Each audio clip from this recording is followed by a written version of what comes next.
And so that's kind of that when we get this imaginary vision within. And then the last one is, she calls it corporal. And this is the supernatural one where you actually see a vision. And I can't say I've had many of those, or maybe not any. But my grandmother, and these are the stories that we like to tell about my grandmother. When the night my grandfather died, she sat up in bed and she saw him at the foot of her bed. And they weren't together. He was in a different state at the time. And so that was, to her, that was a physical vision, right? So there's those types of visions. So we have physical eyesight, right, vision. We have spiritual visions. And then we have what I call intentional or creative vision. And this is what we do here often, is that we create an intentional vision of what it is that we want to experience, what it is that we want to have, what we want to draw to our lives. And in that sets that energy in motion where we can draw it to us. Every week we talk about what our vision is, our larger vision for CSL Leesburg, which is, of course, to awaken our inherent oneness with divine source, our planet, and each other, and then act knowing the oneness matters. We say that every week. That's a big vision. That is something that is out there that we're striving for. For Centers for Spiritual Living worldwide, it's creating a world that works for everyone. It's this big idea, this big vision.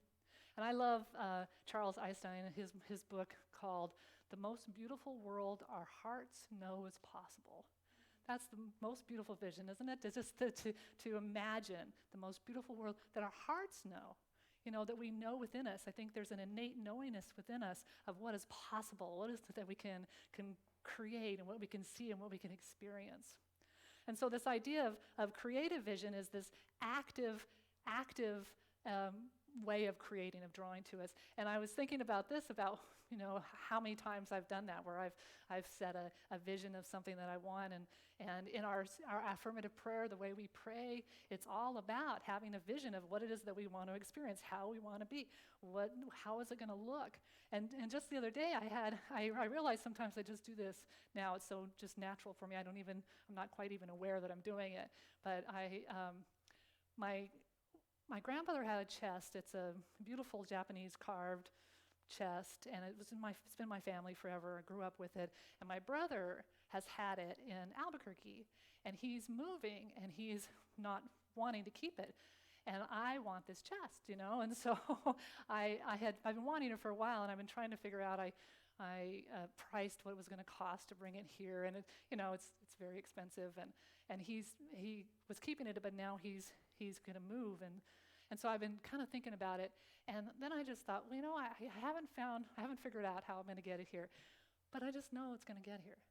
Like, I know there's a way, and I actually vision it sitting in my house. Like, where would I put it in my house? It's going to be right here. And then I conjured up all the feelings I had about it growing up, because we kept special things in it. I remember there was a couple of dolls that my mom and I had made and had in there.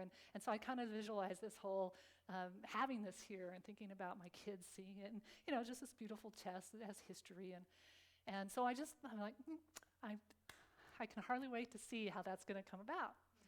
And so then Friday, I had this idea that I wanted to go visit. I wanted to see a friend of mine. I haven't had lunch with her in a while, and so I texted her and I said, "Hey, you want to have lunch today?" And she said, "Yeah, sure."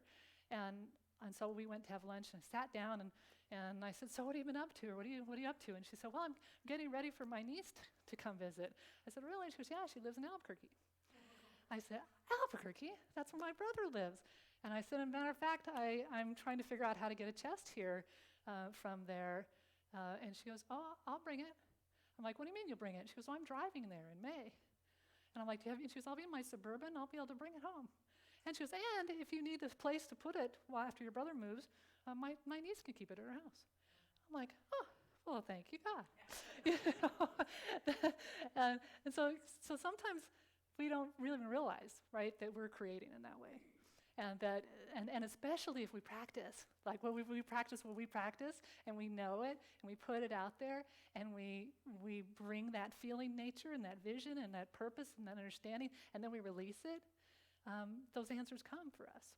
So this is like the best way that we can use this idea of vision, of visioning. I love what Michael Beckwith says when he says, we are either pushed by pain, you're pushed by pain until you're pulled by vision. And so we have a choice sometimes, if we can just go along with life, of what's happening, and kind of react to it, or we can choose. We can choose to create something new in our lives, to be pulled by a vision, to be able to really use that creative imagination to draw to us what it is that we want to experience. Krishnamurti said that the ego ekes out joy from the realms of the known experience. The ego ekes out joy by that which is familiar. When we focus on vision, we're coming from a higher self. We're coming from that spiritual nature of ourselves. And sometimes we don't know. That's not going to come from the known. And vision is not about the known. Visioning is about opening ourselves up to something new coming to us, something that we may not have experienced or known, or even known how. And it's different. Vision is different from goals. From when we have goals, we kind of know where we want to go, but we have steps, how we're going to get there. When we have a vision, it's just the completed idea, and we don't know how. Just like me saying, I'm going to get that chest. I don't know how, but it's going to come. And so this whole year, we're going to talk about this idea of how it is that we can grow and draw to us and utilize this idea of vision in our life. And how is it that we can do this? How can we be conscious of how our physical vision creates for us? We may not think it does, but it does, because we know that it's not just about what we see, it's how we interpret it. It's what our perception is. We all know that we can have somebody give a live eyewitness account of something, and it can be totally different. We know that we can have experiences where someone says, oh, did you see that look that person gave me? She's really mad at me. And you can say, what are you talking about? They didn't, so we, by the way that we think, what our perceptions are, how we are in the world, there's those studies that show that a person that's tired and has a big backpack on their back will view a flight of stairs as steeper, as higher than somebody who's rested and carries a lighter load. If somebody's on a hill and they're on a skateboard, they're going to see it as steeper than a person who's on solid ground. So that's a visual, right? Those are facts, but we interpret them differently. And so one of the ways that we can create more good in our life is to be aware of how we're interpreting what we're actually seeing out in the world. What we're actually seeing out in the world, and how is it that we want to experience it. And then spiritual vision, of course, we all can have these moments of enlightenment. We can have, some of us have an innate ability for spiritual vision, but we all have the capability to tap into divine source. We're all mystics. A mystic is just somebody who has an awareness or understanding of the divine without any outward, information. We all have the ability to do that. We all have that. And so stopping and being in a place of quiet and openness in our spiritual practice can really assist us in expanding our spiritual vision. And then, of course, the creative intention of visioning is the conscious use of our thought. Dr. Ernest Holmes said that a trained thought is much more powerful than an untrained thought. And so this is the difference between just letting our thoughts, move us through the world and consciously deciding what it is that we choose to create. What is it that we choose to think?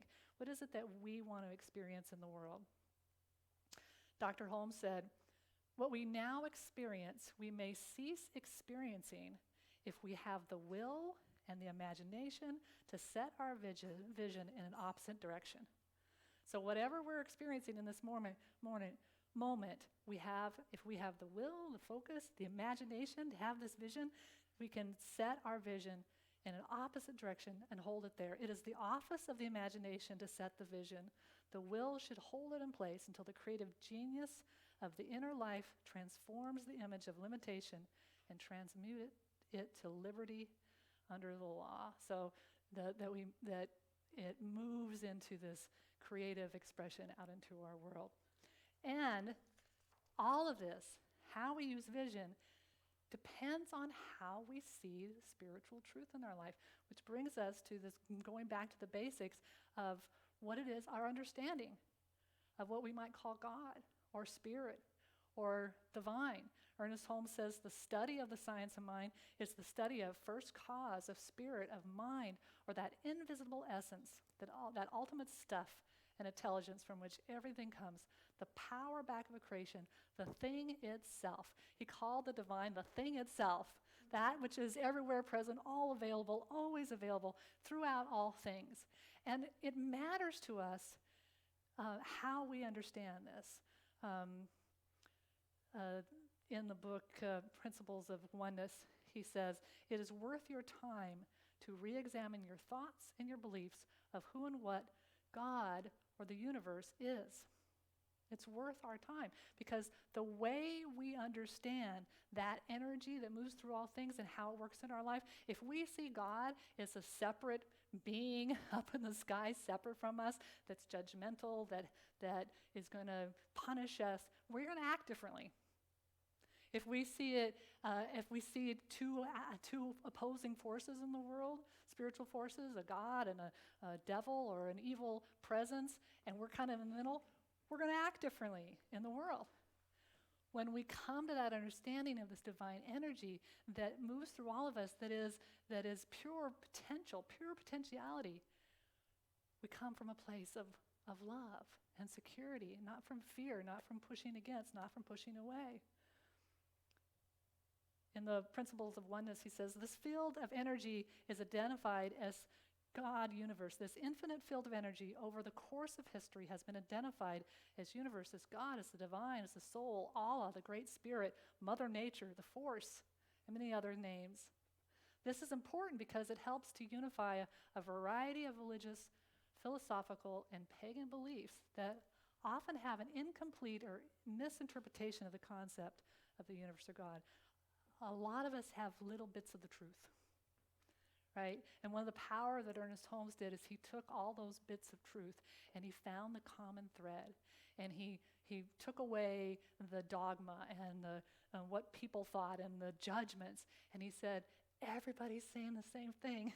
Everyone's saying that it's just this presence that moves through all things, and there's only one. Joel Goldsmith says, all metaphysical teachings has their origin in the revelation of God as one, not as two, not as anything else, but that it is one. And he goes on and he says, let us not make the common mistake of thinking that practicing the presence of God is just another means of using God, or another method of praying to bringing God's influence into our experience in overcoming discord. He says its purpose is to bring to individual consciousness the awareness of God as one, of God as infinite, individual being, of God as all presence and all power. The universal belief in two powers, good and evil, will continue to operate in our experience until we individually remember this. You and I individually reject the belief in two powers, that there's not something out there other. And it doesn't matter what you call it. I know a lot of us come into this philosophy with maybe some triggers around that word God, because it's been used in a way that is negative. So you can call it anything you want. my teacher, Fred Vogt, used to say, you can call it Sam. You can call it anything you want. Samantha, thank you. Yeah, and that's why we say the thing itself. The thing itself is not a derogatory term at all. I mean, it's about that energy that's not feminine or masculine. It doesn't have a personality. It is just the pure energy essence. And we know this from quantum physics, that we're all made of this stuff. We're all made of this energy. From the smallest bits of us is all made of the same stuff. And what's powerful about this is that when we wake up to this truth, when we wake up to the truth of this divine energy that moves through us, is the next part, where we're going to talk about probably more next week, is that we can use it. If it is all everywhere present, all energy in the world, and it moves through us, then we are the creative expression of that, and we have the power. There's a power in the universe greater than we are, and we can use it. We can express it into our lives. And when we see this divine idea of oneness, of the field, of the energy of God, then that allows us to then broaden our experience.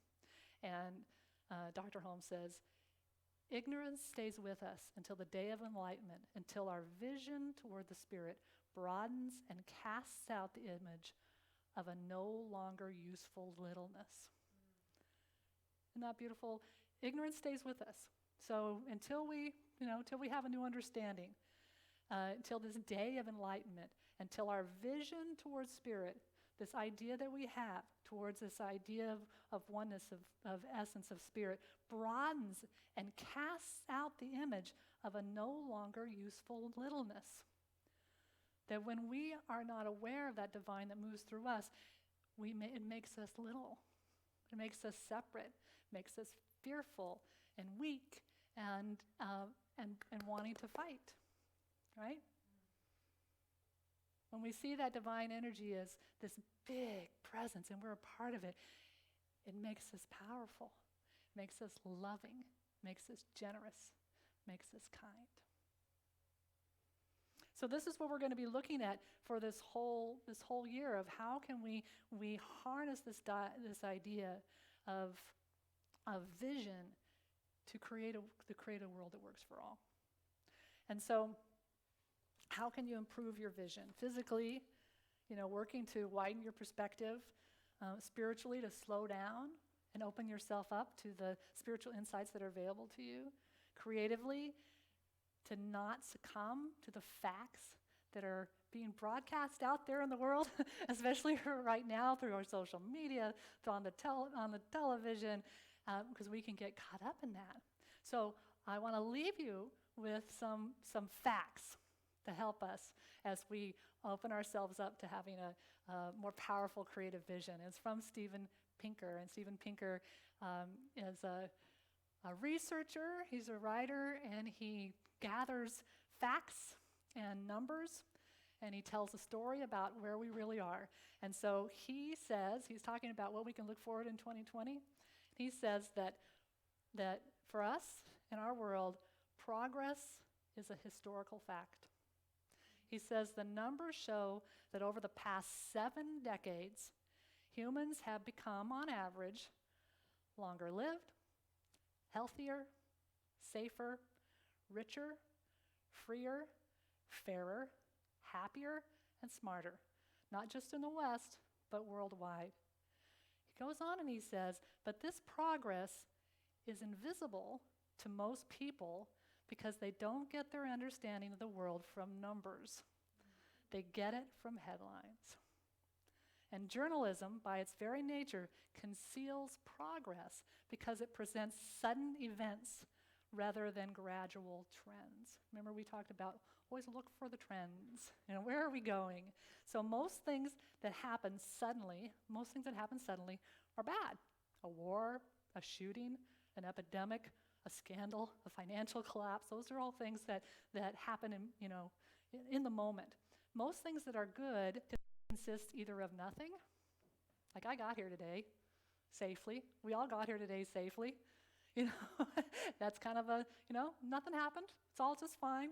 So like a nation that is free of war or famine, or things that happen gradually but compound over years, such as the decline in poverty, illiteracy, and disease. So how do we think about 2020? He says successive generations have applied the ideal of human rights to end religious persecution, sadistic punishment, legal slavery, callousness towards workers, and discrimination against women, ethnic minorities, and gay people. Recently, it has been extended to sexual harassment, mistreatment of transgender people, and oppressive laws in illiberal regions. In the past decade, 13 countries decriminalized homosexuality. 13.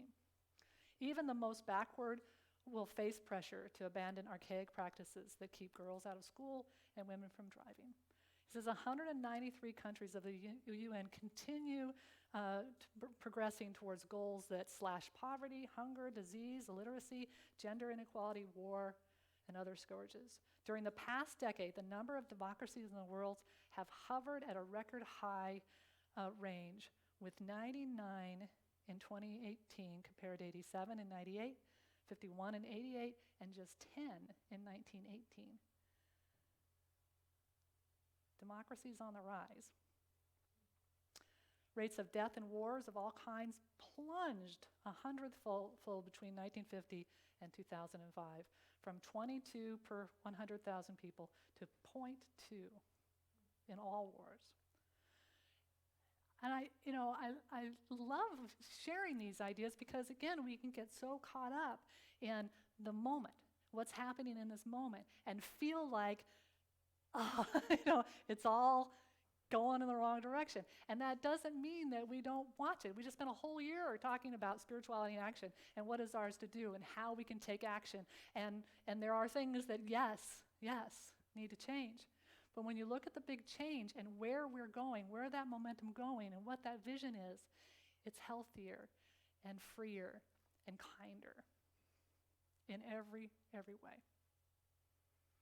So I love this quote by Dr. Holmes. I'm going to leave it with you as we start this vision. He says, 1958, he said this about our teaching and who we are. He said, "We are forerunners in a campaign of spiritual freedom, intellectual integrity, and emotional stability in a spiritual world."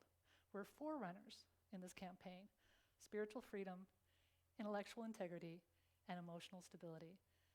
It is our privilege to take part in a new spiritual renaissance.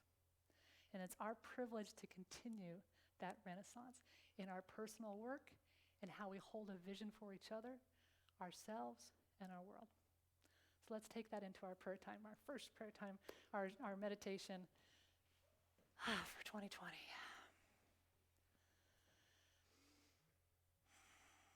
And just allow that breath to breathe down into your very being. How good it is to sit together in community and remember who we are. And so just feel into your body and just notice, just grounding in this present moment. What's going on with your body? How's it feeling? No judgment, nothing you need to do about it, just being aware.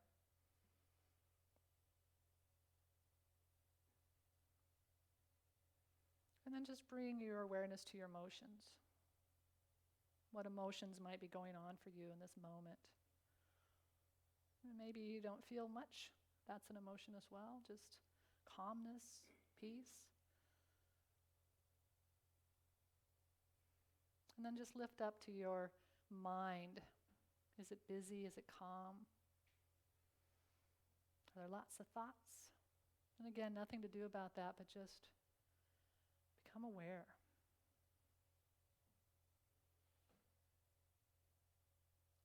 And now just allow your awareness to drop into that heart space.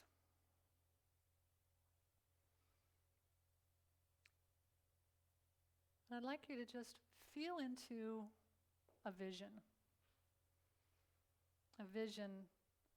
for this 2020, this coming year.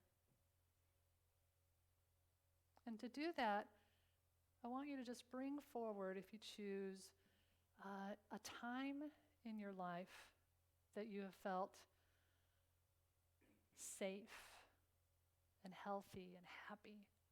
It might be just a moment. It might have been a moment with friends and family where you were celebrating. It might have been in a job that you loved, or with a special animal that you love. And just feel into that moment of just love and joy and ease and safety. Just let that fill your heart.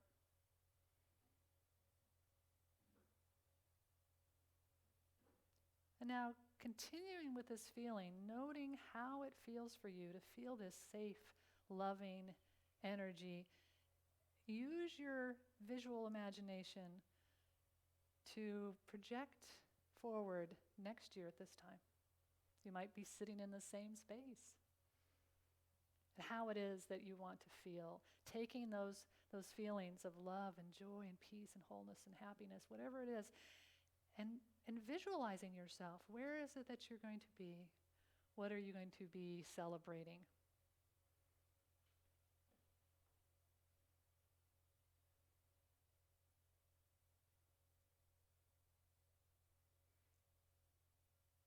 And what is this divine idea of your 2020? It might be a word that bubbles up for you, just one word or a phrase. What is God's idea of itself expressing through me in this moment for this year? What is that quality, that divine quality